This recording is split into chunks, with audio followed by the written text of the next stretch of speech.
श्रोतेहो नमस्कार. कुटुंब स्वास्थ्य या कार्यक्रमात मी ऐश्वर्या पटवर्धन आपलं मनपूर्वक स्वागत करते.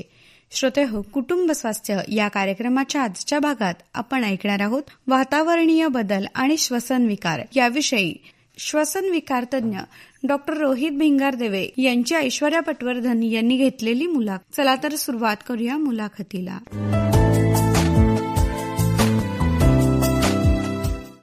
सर, आकाशवाणी सांगलीच्या कुटुंब स्वास्थ्य या कार्यक्रमात आपलं मनपूर्वक स्वागत. सर, आपण नुकतीच दिवाळी साजरी केली आणि वातावरणात ही अनपेक्षित बदल घडताना दिसून येतात. मध्येच थंडी पडतेय, मध्येच ऊन पडतंय आणि पाऊस तर कायम सुरूच आहे. ह्या दिवाळीनंतर आणि अशा बदलत्या वातावरणात श्वसनाचे विकार खूप जास्त होताना दिसतात, जसं व्हायरल इन्फेक्शन, खोकला, सर्दी. यासोबतच प्रदूषणामुळेही खूप आजार वाढताना दिसतात. तर ह्याबद्दल काय सांगाल?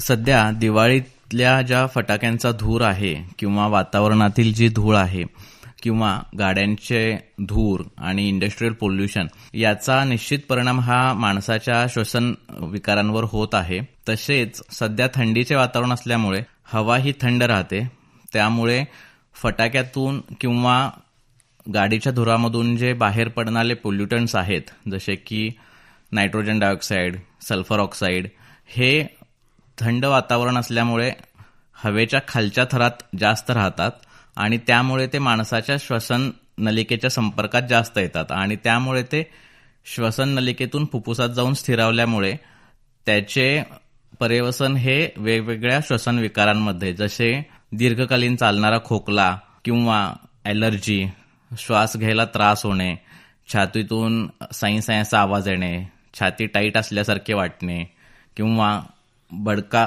वारंवार पडणे. आणि जर ट्रीटमेंट नाही घेतली किंवा ह्या लक्षणांकडे जर दुर्लक्ष केले तर याचे परिणती ही शेवटी अधिक गंभीर आजारात, म्हणजे जसे की ब्रोंकायटिस किंवा व्हायरल न्यूमोनिया या आजारामध्ये होते. सर, यासोबतच दिवाळीतलं प्रदूषण आणि हिवाळ्यातली थंडी यामुळे श्वसन मार्गावर नेमका काय परिणाम होतो? किंवा फटाक्यांचा धूर आहे, धुकं पडतं ह्या दिवसात, तर ह्याचा आपल्या आरोग्यावर कसा परिणाम होतो?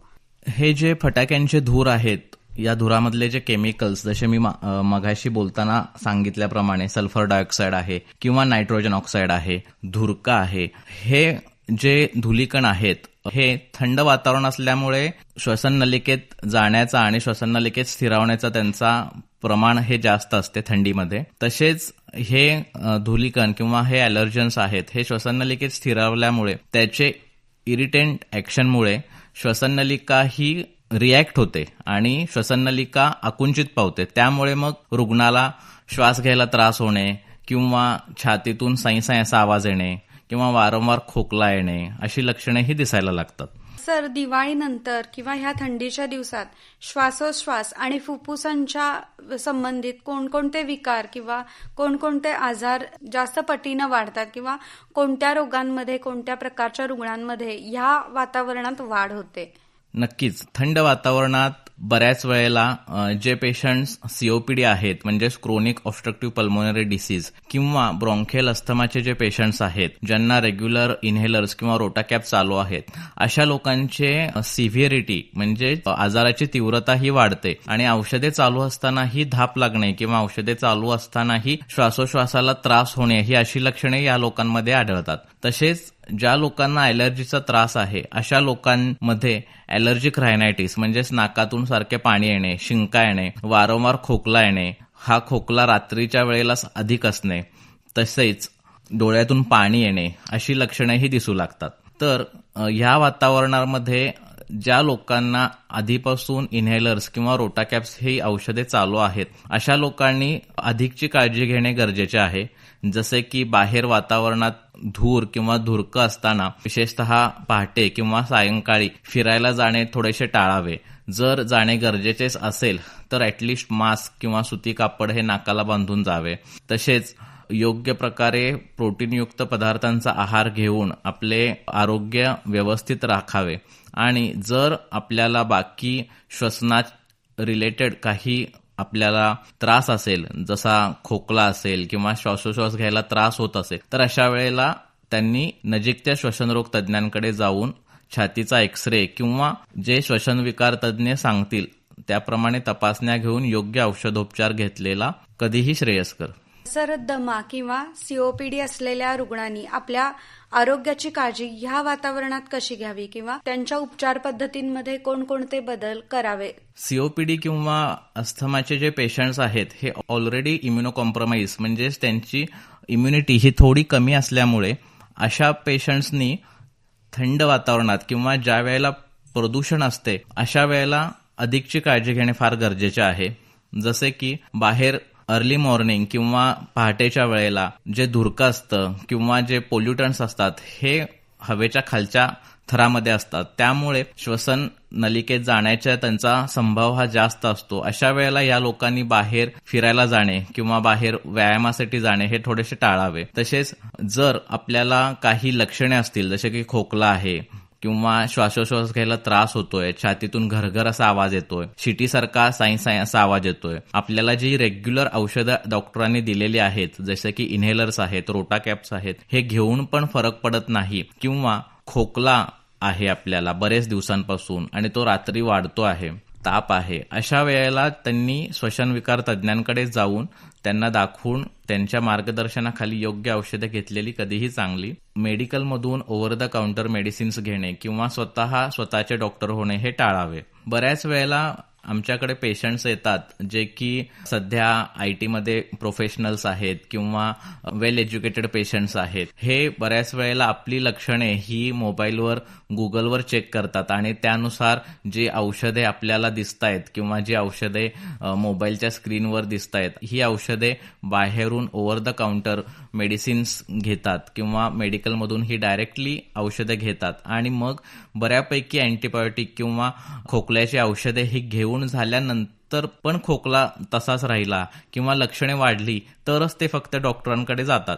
तर यामध्ये हा अधिकचा नुकसान हे पेशंटचे होत आहे, कारण प्रत्येक खोकला आणि प्रत्येक शिंका किंवा सर्दी होत असेल अशा वेळेला अँटीबायोटिक हे गरजेचे नसते. काही वेगवेगळ्या प्रकारची ट्रीटमेंट किंवा वेगळ्या प्रकारची औषधे काही गोष्टी कमी करून, आहारात फरक करून किंवा आपल्या लाईफस्टाईल मॉडिफिकेशनमध्ये थोडासा फरक करून, जेवणाच्या वेळा थोड्याशा पाळून ह्यातही आपल्याला बऱ्यापैकी काही लक्षणांपासून आराम मिळतो. प्रत्येक वेळेला औषधे म्हणजे प्रत्येक वेळेला अँटीबायोटिक्स किंवा इन्हेलर्स किंवा नेब्युलायझेशन हे गरजेचे नाही. श्रोतेहो, कुटुंब स्वास्थ्य या कार्यक्रमात आपण ऐकत आहोत श्वसन विकार आणि आरोग्य याविषयी डॉक्टर रोहित भिंगारदेवे यांची मुलाखत. सर, आपण प्रदूषणामुळे होणाऱ्या आजारांबद्दल बोलतोय. जेव्हा ह्या वातावरणात मोठा बदल होतो तेव्हा प्रदूषणाचंही प्रमाण वाढतं. त्यावेळेला ह्या पेशंटनी स्वतःहून काय काय काळजी घेतली पाहिजे? आत्ता जसे पाऊस आणि हिवाळा यांच्यातला मधला ट्रान्झिशन पिरियड आहे, या पिरियडमध्ये पहाटे थंडी पडते आणि दिवसा परत कडक ऊन पडत आहे आणि या वेळेला जवळपास बऱ्याच वेळेला आणि दरवर्षी व्हायरल इन्फेक्शन्सचे प्रमाण हे वाढते. जसे की मध्ये H3N2 व्हायरल न्यूमोनिया किंवा H1N1 किंवा इन्फ्लुएन्झा अशा प्रकारच्या व्हायरल इन्फेक्शन्सचे प्रमाण हे भरपूर वाढत होते. त्यावेळेला ह्या पेशंट्सनी जर आपल्या घराच्या आसपास किंवा आपल्या ऑफिसमध्ये, कामाच्या ठिकाणी किंवा आपल्या मित्रमंडळींमध्ये जर कोणी आजारी असेल तर त्यांच्यापासून थोडेसे दूर राहणे श्रेयस्कर ठरते. तसेच जर आपल्याला काही लक्षणे दिसत असतील जसे की खोकला आहे, सर्दी आहे, घशात खवखवत आहे, वारंवार शिंका येत आहेत, बारीक असा ताप आहे, तर ही प्राथमिक लक्षणे असतात व्हायरल इलनेसची. अशा वेळेला आपण स्वतः मास्क वापरणे हे अधिक चांगले ठरते, जेणेकरून आपल्या संबंधित जे लोक आहेत म्हणजे फॅमिलीमधले किंवा आपल्या घरातली लहान मुलं, घरातली म्हातारी माणसं यांना आपल्यापासून काही धोका होणार नाही आणि स्वतः आपण लगेच श्वसनविकार तज्ज्ञांकडे जाऊन त्याची ट्रीटमेंट करून घेणे हे अधिक उपयोगी ठरते. सर, आता आपण घरातल्या लहान मुलांबद्दल बोललो, तर ह्या ज्या वातावरणाचा बदल आहे याचा प्राथमिक शिकार म्हणूया किंवा ह्या इन्फेक्शनचे प्राथमिक शिकार ही विशेषतः लहान मुलं आणि वयोवृद्ध यांमध्ये जास्त, ही लोक जास्त असतात. तर लहान मुलांच्या पालकांनी काय विशेष काळजी घ्यावी? लहान मुलं ही बऱ्याच वेळेला घरातील मोठी माणसे किंवा घरातील जे त्यांची आई आहे यांच्या संपर्कात अधिक असतात. त्यामुळे घरातील एल्डरली किंवा मोठी माणसे आहेत किंवा आई वडील आहेत यांना काहीही व्हायरल इन्फेक्शन झाले असेल किंवा काही श्वसनाचे आजार झाले असतील तर याचा डायरेक्ट इफेक्ट हा लहान मुलांच्यावर पडतो. अशा वेळेला आपण लहान मुलांपासून जर आपल्याला काही लक्षणे दिसत असतील, ताप आहे किंवा सर्दी आहे, खोकला येत आहे, तर अशा वेळेला आपण लहान मुलांपासून जितके दूर राहू किंवा घरात मास्क घालून वावरू तेवढे लहान मुलांना त्याचा संसर्ग होणार नाही.